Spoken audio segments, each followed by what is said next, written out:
Allez, sors de ta cachette. Oui, bah oui, mais c'est pas toi qui risque de se prendre des tomates pourries au visage non plus, hein. Bah, y a pas de raison, tes abonnés sont intelligents, ils savent faire la part des choses. Allez, arrête de faire l'enfant, viens. Bon, ok, j'arrive. Bon, vous l'avez compris, le sujet de la vidéo est un peu propice à la polémique. Et pour vous surprendre, comme c'est dit dans le titre, bah, j'ai pas d'autre choix que de vous dire qu'il est plus intéressant de chauffer que d'isoler. Stop, attendez un peu avant de me balancer vos tomates. Laissez-moi au moins le temps de m'expliquer. Alors j'ai déjà fait des vidéos au sujet du chauffage et les commentaires récurrents qui reviennent, c'est toujours « Il faut isoler avant de vouloir chauffer ». Les premiers travaux à faire dans une maison ancienne, c'est l'isolation. On dirait qu'il y a comme un dogme autour de l'isolation des bâtiments. Au même titre qu'il ne faudrait pas arroser son potager, c'est un peu du même genre.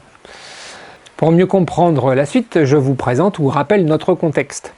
Nous avons acheté une maison ancienne en pierre avec des fenêtres simple vitrage et pour seule isolation de la laine de verre déroulée sur le dessus des plafonds dans les combles perdus. En termes de chauffage, la maison était équipée d'un poêle bouilleur anglais, c'est-à-dire avec un petit ballon placé dans le grenier pour avoir une circulation d'eau par convection. Donc pas de pompe. Oui, c'est low-tech, mais pour prendre sa douche, c'est moins sympa. Il n'y a pas de pression sur l'eau, donc la température n'est pas très stable.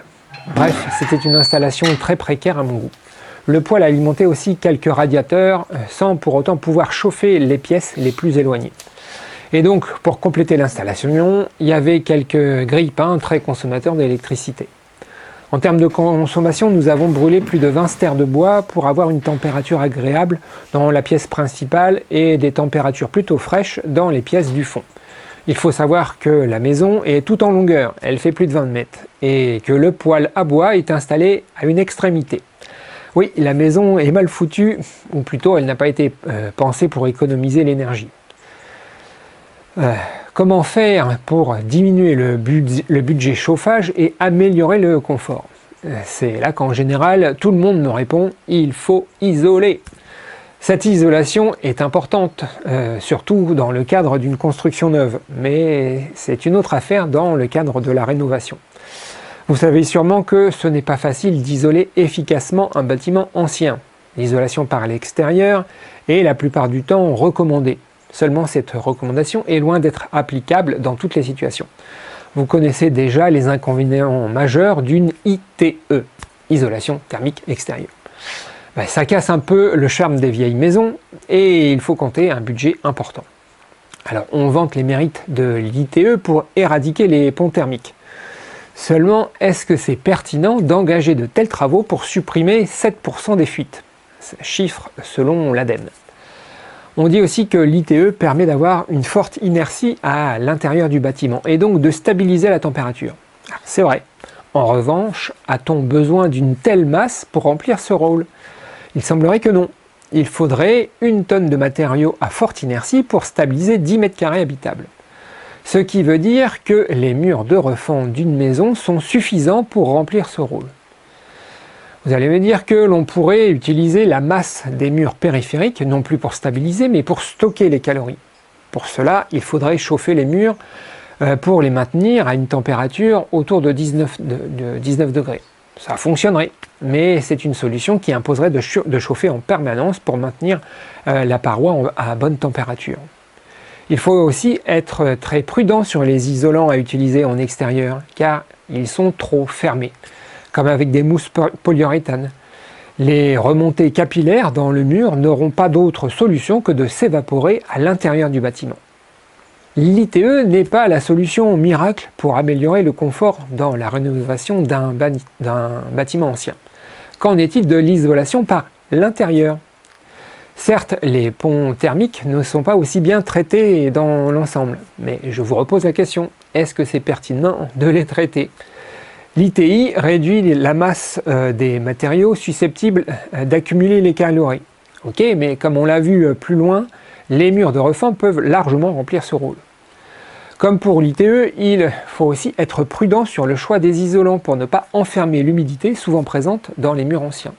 Qu'elle soit par l'intérieur ou par l'extérieur, l'isolation est un sujet à bien étudier avant de la mettre en œuvre.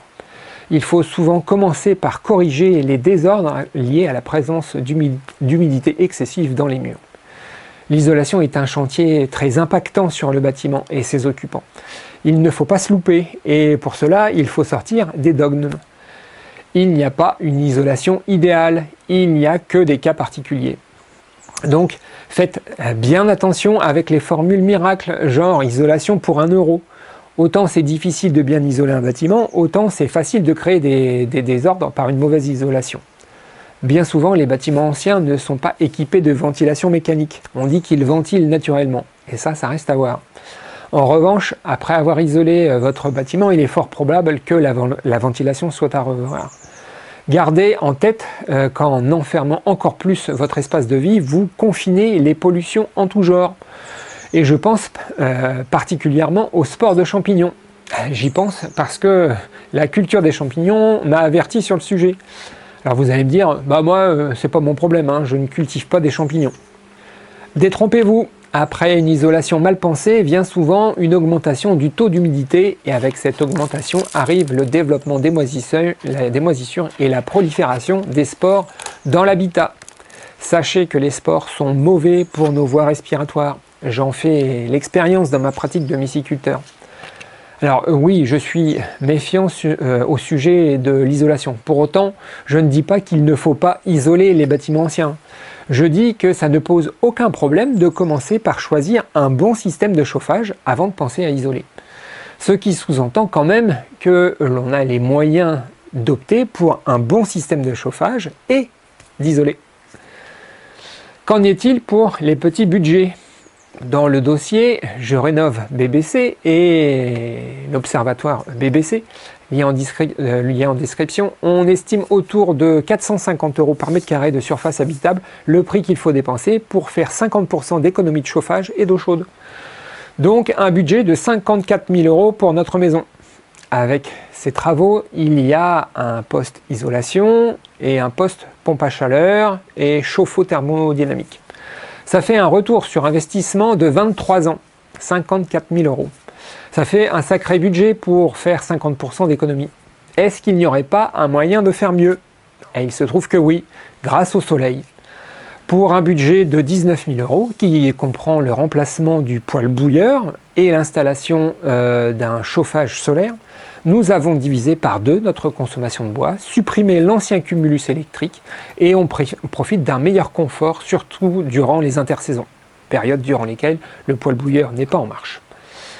Les travaux pour l'installation d'un chauffage solaire combiné à un poêle bouilleur sont beaucoup moins impactants pour le bâtiment et leurs occupants. Et miser sur le soleil, c'est aussi de se protéger des hausses de prix sur l'énergie. Alors certes, nous n'avons pas réduit notre consommation d'énergie puisque nous n'avons pas encore isolé. Nous profitons juste d'un apport d'énergie gratuite. En revanche, nous avons diminué notre consommation de ressources. Le soleil nous permet de réduire notre facture énergétique par 2 et nous offre un meilleur confort pendant les intersaisons. Notre installation solaire avec poêle bouilleur ne résout pas tous les problèmes, car durant l'hiver, le soleil est moins présent et la température extérieure basse. Le confort reste à améliorer, car les parties de la maison non isolées perdent très rapidement leurs calories. Pour vous donner une idée de la situation, quand il gèle dehors, dans notre chambre à l'extrémité ouest de la maison, soit au plus loin du poêle bouilleur, nous arrivons à une température de 17-18 degrés après une journée de chauffe. Cette température chute à 10-11 degrés après une nuit quand on n'entretient pas le poêle. C'est ici qu'on se rend compte des limites de chauffer pour améliorer le confort. On pourrait décider de maintenir la combustion du poêle durant la nuit et en le mettant en mode veille, ce qui permet de maintenir une température plus confortable jusqu'au matin et ça évite aussi d'avoir à rallumer le poêle. Alors pour ceux qui ne connaissent pas le chauffage au bois, sachez que ça demande beaucoup plus de travail que d'utiliser de l'électricité. Il faut empiler le bois, et souvent même plusieurs fois. Il faut allumer et entretenir le poêle. Il faut aspirer souvent les poussières. Il faut contrôler les émissions de gaz pour ne pas se retrouver dans une pièce contaminée par un taux de CO2 trop important, ou pire, par une présence de monoxyde de carbone.